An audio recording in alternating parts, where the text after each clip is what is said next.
Parliament میں حال ہی میں انکشاف کیا گیا کہ جموں کشمیر میں 13.5 لاکھ افراد ایسے ہیں جو منشیات کی لت میں گرفتار ہیں۔ حال ہی میں شائع ہوئی ایک خبر کے مطابق سری نگر کے SMHS اسپتال میں ہر 12 منٹ کے بعد OPD میں ایک منشیات میں گرفتار مریض آتا ہے۔ حتیٰ کہ صورتحال یہاں تک پہنچ گئی ہے کہ ہائی کورٹ کو بھی یہ کہنا پڑ رہا ہے کہ متعلقہ ایجنسیاں اور جتنے بھی کمیونٹی کے سربراہان ہیں انہیں مل کر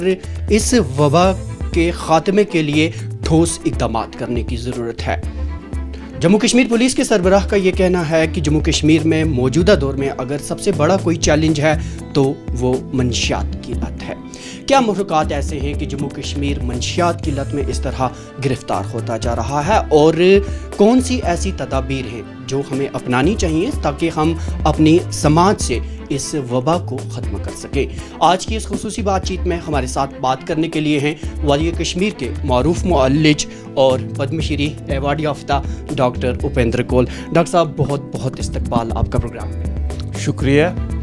یہ بہت ہی عجیب سی بات لگتی ہے کہ اگر ہم اپنے کشمیر کے بارے میں پرانا کشمیر دیکھیں جس میں کہ صوفی، پیر، پنڈت ان کے بارے میں سنا جاتا تھا، اسی کشمیر کا نام آج کل جیسے کہ آپ بتا رہے تھے کہ ڈرگز کے ساتھ ایسوشیٹ ہو رہا ہے، اور یہی نہیں کہ اب تو کہتے ہیں کہ پنجاب کے بعد ہمارا ہی نمبر آتا ہے۔ اور سر یہی چونکہ حالات بڑے سنگین ہوتے جا رہے ہیں، ہر گزرتے وقت کے ساتھ ہم ایسے دلدل میں دستے جا رہے ہیں کہ اگر آج ہم نہیں نکلیں گے تو شاید آنے والا وقت اس سے بھی خراب ہو۔ آپ کا ایک وسیع تجربہ رہا ہے، چونکہ آپ معروف معالج ہیں، کیا سمجھتے ہیں، آپ کو کیا وجوہات ایسی ہیں کہ ہم اس جانب بڑھ رہے ہیں اور جو ہمارے پاس طبی نظام ہے کیا وہ اس طرح کے اقدامات نہیں کر پا رہا؟ سب سے پہلے تو میں یہ بتاتا ہوں کہ ڈرگ کی ذرا سی بھی کسی کو لت تو نہیں میں کہوں گا، تھوڑا سا بھی کبھی مل جائے تو وہ کافی ہوتا ہے انسان کو ایڈکٹ بنانے کی طرف لے جانا۔ میں اپنی ایگزامپل دیتا ہوں، سب سے پہلے تو اپنی ایگزامپل دینی چاہیے۔ میں MBBS کر کے ڈاکٹر بن چکا تھا اور بڑا شریف سا انسان ہوں، ابھی بھی شریف ہوں۔ تو اس ٹائم کے اندر مجھے کچھ دوستوں نے کہا جی چلو آج ہم چلتے ہیں، کوئی بینڈ ہو رہا تھا دلی کے ایک بہت بڑھیا ہوٹل میں، اوبیرائے میڈنز میں،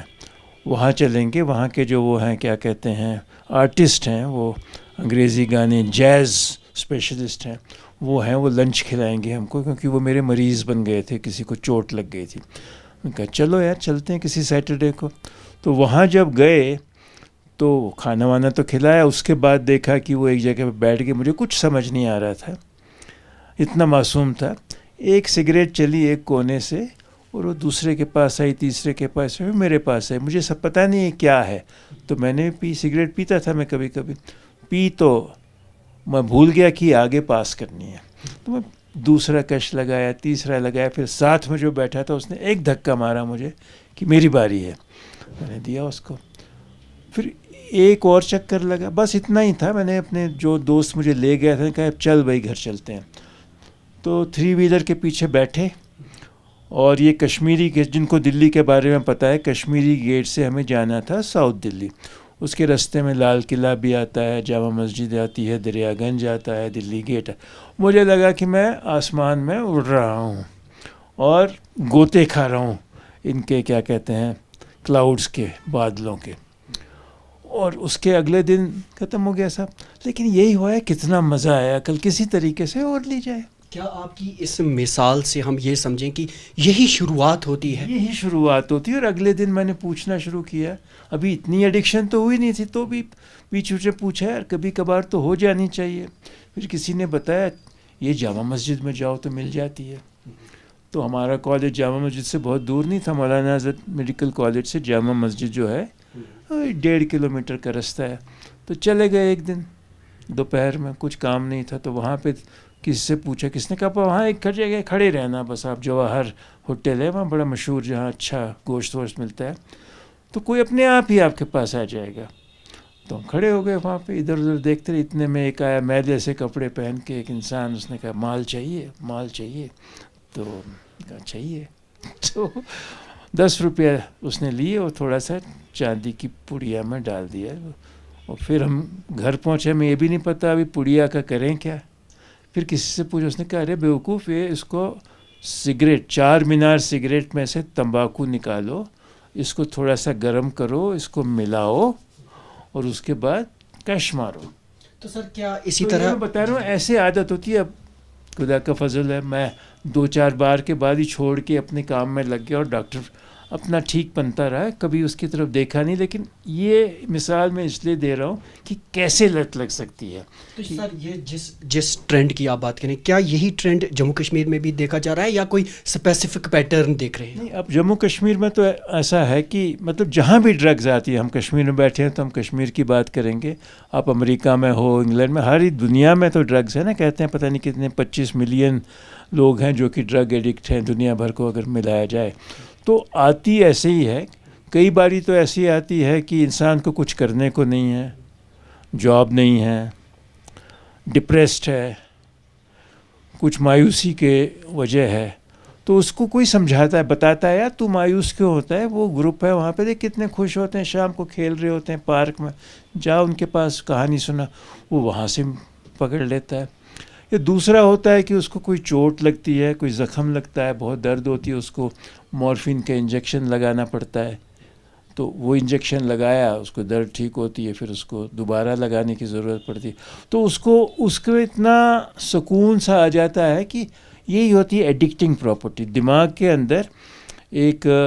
ہارمون کہیے یا ایک کیمیکل کہیے, سیروٹونن, اس کو اسٹیمولیٹ کرتا ہے. جب اس کو بڑھاتا ہے, اس کو جو ہے نا پلیجریبل سینسیشن آتی ہے. بیسکلی یہ کوئی پلیجریبل خوشنما ایکسپیرئنس سا آتا ہے اس وقت. اور وہ جو ہوتا ہے نا غم غلف, اب اتنی پریشانی ہے, گھر میں بیمار پڑے ہیں, سب ہیں, گھر جاؤں گا تو یہی دیکھنا ہے, 1 گھنٹہ 2 گھنٹہ غم غلف کر کے آتے ہیں. شروع میں وہ لگتا ہے کہ ٹھیک ہے, بٹ ایسے ہی لت پڑتی ہے. اور اس کے بعد جیسے کہ ہماری ہر چیز میں ڈیولپمنٹ ہوتی ہے, ڈرگس میں بھی ڈیولپمنٹ ہوتی گئی. پہلے جو ہم وہ چرس پڑیا جیسے میں نے بتایا تھا, میں نے لی, کتنے کروڈ طریقے سے لی. آج کل وہ ضرورت نہیں ہے, آپ لو 1 ملی گرام انجیکشن لگاؤ, فٹ ہو گیا. تو یہاں پر سر بھی اسی قسم کے ڈرگس کے استعمال مشاہدے میں آیا کہ ہیروئن جس کو کہتے ہیں, that is the purest purified form of opioid, cannabis. So that is بہت کم ضرورت پڑتی ہے, مہنگی ہے. اور سنتے ہیں کہ 1 لاکھ روپیہ مہینے کا خرچہ آ جاتا ہے, جو کہ دن میں 1 یا 2 بار لیتا ہے. تو اب یہ دیکھیے 1 لاکھ روپیہ مہینے کا خرچہ, اس سے کتنا کمیونٹی اور سوسائٹی میں گڑبڑ ہونی شروع ہوتی ہے. وہ کہاں سے پیسے لائے گا؟ کسی امیر گھر کا ہے تو وہ ماں کو یا باپ کو کہتا ہے میں جا رہا ہوں جی ٹیوشن میں, مجھے لانا ہے جی کمپیوٹر, مجھے جی سافٹ ویئر لانی ہے, اور لانا اس کو یہ ہوتا ہے. اب جو نہیں افورڈ ایسے کر سکتے, وہ کسی ایسے گروپ میں آ کے بیٹھ کے پیڈلر بن جاتا ہے کہ لگانے کو بھی ملا, بیچنے کو بھی ملا. جو بیچنے والا ہے وہ اس کو ہائر کر لیتا ہے, اس کو ملتا بھی ہے بھی لگانے کو, او پی ایم لگائے یا کینیبس لگائے, جو بھی اتنی طرح کی چیزیں وہ اس میں لگ جاتا ہے. تو یہ کچھ طریقے ہوتے ہیں. تو جیسے میں بتاؤں کہ ایلڈرلی پیپل اور ینگ پیپل, یہ 2 ایکسٹریمز ہیں جو کہ ایڈکشن میں ہے. ایلڈرلی تو یوزلی یہی ہوتا ہے کہ شادی میں میریٹل ڈسکارڈ ہوا یا فیملی میں پرابلم آئی, گھر کا ماحول ایسا خراب ہو گیا ہے, تو کہیں محلے میں, کیونکہ جیسے آپ کہہ ہی رہے ہیں کشمیر میں جو ہے 8% پاپولیشن میں کہتے ہیں کہ ڈرگ ایڈکشن ہے, یہ والی وبا پھیلی ہوئی ہے. تو ہر محلے میں کہیں نہ کہیں وہ گروپ مل جائے گا, تو وہاں کسی طریقے سے پہنچنے کی بات ہے. تو پھر یہ اتنی ایڈکٹنگ چیز ہے کہ وہ آپ کو لگتا ہے شروعات میں پتہ نہیں چلتا ہے کتنا آپ کو برباد کر دے گی. تو شروعات میں ایسے شروع ہوتا ہے. ینگ ہے, وہ اسکول میں جاتا ہے تو کوئی کہتا ہے دیکھو یار وہ جو ہے وہ گروپ دیکھ مزے کرتا ہے, ہفتے کے سیٹرڈے فرائیڈے مزے کرنے چلا جاتا ہے, اس کے ساتھ چلا گیا, تھوڑا سا وہ لگا. تو اس لیے اس کی جو خاتمہ بھی کرنا ہے وہ ایسا ہے کہ اس کا ٹیسٹ ہی نہ پہنچے, اویلیبلٹی جو اس کی ہے بہت ہی مشکل ہو جائے. جی, آپ کے پاس کئی مریض آتے ہوں گے, آپ کا باریک بینی سے اس پر مشاہدہ ہوگا. جتنے بھی مریضوں سے آپ بات کرتے ہیں, کیا آپ نے پایا کہ وہ یہ چھوڑنا چاہتے ہیں, انہیں وہ چیزیں دستیاب نہیں ہو رہی, تو کس طرح کے اقدامات؟ میم پچھلے سال ایک دن ہم نے بتایا یہ جو SMHS کا اس کا ونگ ہے نا امہینس انڈین یہ جو انسٹیٹیوٹ آف مینٹل ہیلتھ ہاں مینٹل ہیلتھ وہاں پر پورا دن بتایا اور ڈاکٹر یاسر کے ساتھ جو کہ اس کے بہت ہی بڑے اسپوکس مین اور تجربہ کار اور بہت ہی اچھے ہیلر ہیں ان کے ساتھ دن بھر میں بیٹھا رہا اور دیکھتا رہا میں بس آبزرو کر رہا تھا تو اس میں جو ہے نا بہت جو ہے آنا چاہتے ہیں مطلب ایک باری جب لت پڑتی ہے تو ریہیبلیٹیشن کے لیے آنا چاہتے ہیں لیکن ریہیبلیٹیشن میں جو ہے نا لانگ پروسیس ہے اس میں لانگ پروسیس ہے اس میں بات سننی پڑتی ہے اور پھر ایک دم سے کیونکہ ودرال سمٹمز ہوتے ہیں اس میں آپ کو اگر عادت ہے روز ایک بار یا 2 بار لگانے کی آپ نہیں لگاؤ گے اور آپ کو عادت پڑ گئی ہے تو آپ کو ایسی حالت ہو جاتی ہے کہ پسینہ پسینہ ہو گئے کانپنا شروع ہو گئے چلا نہیں جا رہا اتنی انٹینس کمزوری آ گئی تو آپ کچھ نہ کچھ لے ہی لیتے ہو تھوڑا سا لیتے ہو تو انہی دوائیوں کے کچھ کمپاؤنڈس ہیں جو کہ نشہ کم اور اس کے جو خراب اثر ہے وہ لاتے ہیں اور دوز ادر تھنگس اس سے ان کو ایسے لوگوں کو نکالا جا سکتا ہے کیونکہ کچھ دینا پڑے گا کچھ دوائی دینی پڑے گی جس سے کہ نیند آئے جس سے کہ تھوڑا سا ایسا اثر آ جائے اور اس کو پھر دھیرے کم کرے یہ لانگ ڈران پروسیس ہے اس پر ہم سر وضاحت سے بات کریں گے لیکن چونکہ آپ نے کہا کہ میں مطلب مشاہدہ کیا وہاں پہ ان چیزوں کا کیا آپ نے ایسا پایا کہ ابھی بھی ہمارے سماج میں کئی نوجوان لڑکے یا وہ افراد جو اس لت میں وہ سامنے نہیں آ رہے وہ تو بالکل ڈیفینیٹلی وہ بات ہے سامنے تو چھپنا چاہیں گے اس سے کیونکہ نشہ اتنا آ گیا ہے کہ وہ ایکسیپٹ ہی نہیں کرتے ایکسیپٹنس کی میں ڈرگ ایڈکٹ ہوں ہماری خرابی آ رہی ہے اس کو پتہ ہے کہ میرے جسم کو اس کی اب ضرورت پڑنی شروع ہو گئی ہے آپ نے امہاس کی بات کی یا باقی ہم میڈیکل انفراسٹرکچر جو ہمارے پاس دستیاب ہے اس کے تعلق سے اگر بات کریں آپ کا وسیع تجربہ کیا کہتا ہے کیا ہمارے پاس وسائل برابر ہیں یا ان میں کچھ ریفارم لانے کی ضرورت ہے نمبر 1 جب کہ اتنے سارے لوگ یا لڑکے یا ایڈلٹس ڈرگ ایڈکٹس ہیں ایک انسٹیٹیوٹ کتنا کیا کر سکے گا ایک ٹیم آف ڈاکٹرز کتنا کیا کر سکی ایسے جو ہے ہمیں کوئی ڈپلیکیٹ ٹرپلیکیٹ بہت جگہوں پہ جانے پڑیں گے اور یہ وہ بات صرف شہر میں تو نہیں ہے نا اب اننت ناگ ڈسٹرکٹ میں جائیے کسی بھی جگہ جائیے ڈرگز آر دیر ٹھیک ہے تو یہ جو ہے کم سے کم کچھ ڈسٹرکٹ وائز اگر بنے کہ جیسے اگر ہمارے کشمیر کے اندر 8 ڈسٹرکٹ ہیں تو کم سے کم 3-4 جگہ تو ایسی فیسلٹی ہونی چاہیے جہاں کی جو جانا چاہے اس کو بہت زیادہ انتظار اور ہفتوں نہیں لگے تو جو ہی وہ جائے اس کا کچھ نہ کچھ کام شروع ہو جانا چاہیے تاکہ وہ پھر آئے گا یعنی کہ اس کے علاج کو آسان بنانے کی ضرورت اس کو علاج کو آسان بنانا اور ایکسیسیبلٹی جو ہے اس کی وہ ہونی چاہیے اور بار بار اس کے جو ہے نا ایڈورٹیزمنٹ وغیرہ کئیوں کو پتہ بھی نہیں ہوتا کہ ایسی بھی چیز ہوتی ہے کہ اس کو جو ہے میڈیا کے ذریعے اس کو پروپوگیٹ کر کے کہ بھئی یہ جو بیماری ہے جو پرابلم ہے دس از اے ہیلتھ ہیزارڈ اور یہ جو پرابلم ہے بہتوں کو ہے اور اس سے نکلنا ہے اور نکلنا پاسبل ہے کچھ ایگزامپلز ایسے لے کے جو کہ ایڈکٹس تھے اور وہ ریفارم ہو چکے ہیں ان کو سامنے لانا ایز ماڈلز یعنی کہ ان سے انسپریشن لے کے دیکھو ہم تھے بہت آگے بڑھ گئے تھے اس میں لیکن ول پاور سے کاؤنسلنگ سے اینٹیڈوٹ سے اس سے باہر نکلا جا سکتا ہے اور باہر نکلنے میں سالوں نہیں لگتے شارٹ پیریڈ آف ٹائم ہے سو موٹیویٹ کرنا ایک بار انسان موٹیویٹ ہو جائے اور اس کے پاس فیسلٹی بھی ہو ایسے ذریعے بھی ہوں کہ جہاں پہ اس کو اسپیشلسٹس کے ملیں گے جن میں کہ ایمپتھی ہو ان کے جو ڈاکٹر ہوتے ہیں ان میں ایمپتھی بہت ہونی چاہیے ان کو بھی پیشنس ہونی چاہیے ٹھیک ہے اس کو جو یہ مریض ہے یا جو بھی ہے اس کو مریض کہیے یا ایڈکٹ کہیے وہ بھاگنے کے چکر میں ہے تو اس کو جو ہے نا اس طریقے سے سنبھالنا ہے ان کو پیرنٹس کو اگر چھوٹا ہے ان کی وائفز کو ان کے بھائیوں کو کاؤنسل کرنا ہے کہ گھر میں جا کے بھی ایسا ماحول رکھے کہ وہ پھر نہ نکل جائے میں یہی آپ سے پوچھنا بھی چاہ رہا تھا کہ اس طرح کا انوائرمنٹ اس طرح کا ماحول کریٹ کرنے میں گھر کے افراد سوسائٹی کس طرح کا رول ادا کر سکتے ہیں تو اس کے اندر جو سوسائٹی کچھ NGOs جیسے کئی NGO ہیں جو کہ اس میں نکلے ہوئے ہیں باہر، وہ بہت ہی سکسیزفل ہے، تو ان کو آ کے آگے بڑھ کے پروموٹ کرنا ہے، اور اس میں کافی کاؤنسلنگ کرنی ہے اور ان کو پھر راہ دکھانی ہے. یہ کاؤنسلنگ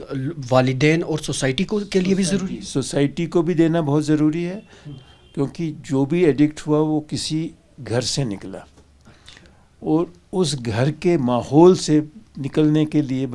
نکلا. سوسائٹی ایسی رہی. اب جیسے ان ایمپلائمنٹ ایک وجہ ہے، تو ہماری سرکار کو بھی ایسا کچھ کرنا ہے کہ یہ جو وجوہات ہیں،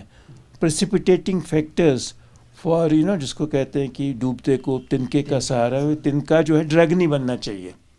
ٹھیک ہے نا، یہ سہارا مل گیا تو ختم ہمیشہ کے لیے. تو یہ مان کے چلا جائے کہ ایک کلیکٹیو ایفورٹ کی ضرورت ہے. ایفورٹ ہے، it's a all round effort, it's a difficult effort, but it has to be persistent, continuous and at all levels. Sir, چونکہ ایک وسیع تجربہ ہے آپ کا اور اس طرح کے مریضوں کے ساتھ آپ ڈیل بھی کرتے آئے ہیں، ان کے پیرنٹس کو بھی آپ ڈیل کرتے آئے ہیں، تو کیا سجیسٹ کریں گے آخر پر ہمارے ناظرین جو ہمارے اس پروگرام کے توسط سے آپ کو دیکھ رہے ہیں، کیا کیا اقدامات وہ ہیں جو بروئے کار لانے چاہیے؟ ایک تو جو ہے جس کو انفارچونیٹلی جو اس لت میں پڑ گیا ہے، اس کو آؤٹ کاسٹ نہیں بنانا چاہیے. ایمپتھی سے، اس کا پیار سے سمجھانے کی کوشش کر کے، اور اس کو پہلے ایسی سٹیج میں لانا ہے کہ وہ چاہے کہ میں اس سے نکلوں. اگر وہ بندہ چاہتا ہی نہیں نکلنا اس سے تو بڑا مشکل ہے. پہلے اس کو اس قابل بنانا ہے کہ انٹروسپیکٹ کرے. وہ تو گھر میں ہی ہو سکتا ہے نا، وہ کوئی ڈاکٹر اسپتال میں تو نہیں ہو سکتا. پھر اس کو اس جگہ تک پہنچانا، ایسی مفید جگہ پہ پہنچانا جہاں کی اس کا کاؤنسلنگ ہے، اینٹیڈوٹ ہے، ریہیبلیٹیشن. اسے ملٹی ٹیئرڈ پروسیس. وہ ایک نہیں ایک کمرے میں گیا اور وہاں سے نکل دوسرے کمرے سے دروازے سے نکلے گا ایڈکشن فری، ایسا تو نہیں ہوگا. تو اس کے لیے جو ہے نا بہت لوگوں کو کوآپریٹ کرنا ہے. وہ جو گھر سے شروع ہوگا، سوسائٹی سے شروع ہوگا، NGO سے شروع ہوگا، آفیسز میں شروع ہوگا. آفس میں بھی تو جاتے ہیں، یہ دن میں کام کرنے بھی تو جاتے ہیں، وہ بیچ میں جا کے اپنا ڈرگ لگا کے آ جاتے ہیں. یہ کیمسٹ سے ہوگا، جیسا کوئی کیمسٹ سے جاتے ہیں. ابھی مجھے کوئی پیشنٹ بتا رہا تھا کہ جی وہ گیا اور میں نے اس نے 30 انسولین کی سرنجیں مانگی، کیونکہ ہمیں پتہ ہے کہ یہ باریک سرنج سے ہی دیتے ہیں، یہ پنکچر کر کے، کوئی آسان ہوتا ہے پنکچر کرنا چھوٹی سی سرنج سے. تو وہیں پہ جب شک ہو جائے نا، تو یہ تو سوسائٹی کا ہی کام ہے. بھئی یہ 30 سرنج لے رہا ہے، کوئی ڈائبٹک ہے نہیں ہے، اور ڈائبٹک بھی کبھی 30 سرنج تو نہیں لیتا، خالی سرنج. تو یہ ہر لیول پہ آ کے اس کو کیا کہتے ہیں کہ ایکسپوز کر کے، اور اس کے ساتھ ایسا ایٹیچیوڈ لے کے بیہیویئر کر کے اس میں سے نکالنا ہے. اور اس میں جو ہے بہت ہی محنت کا کام ہے، لیکن میں سمجھوں گا کہ it is possible, it has to be done. یہ ہماری ڈیوٹی ہے. ڈاکٹر صاحب، آپ نے اپنے قیمتی وقت میں سے ہمارے لیے وقت نکالا اور اتنی مفید جانکاری ہمارے ناظرین تک پہنچائی، آپ کا بہت بہت شکریہ. تھینک یو، شکریہ. تو ناظرین، آپ تھے ڈاکٹر اپیندر کول جی، جن کا صاف طور پر یہی کہنا تھا کہ اگرچہ منشیات کی لت بہت حد درجے تک پھیل چکی ہے، لیکن پھر بھی یہ ایک ایسی وبا نہیں ہے جس سے ہم باہر نہ نکل سکیں. مجموعی کوششیں جو ہیں وہ ہمیں اس میں معاون ثابت ہو سکتی ہیں. کیمرہ مین خان مدثر کے ساتھ GK ویب TV کے لیے میں زبیر قریشی.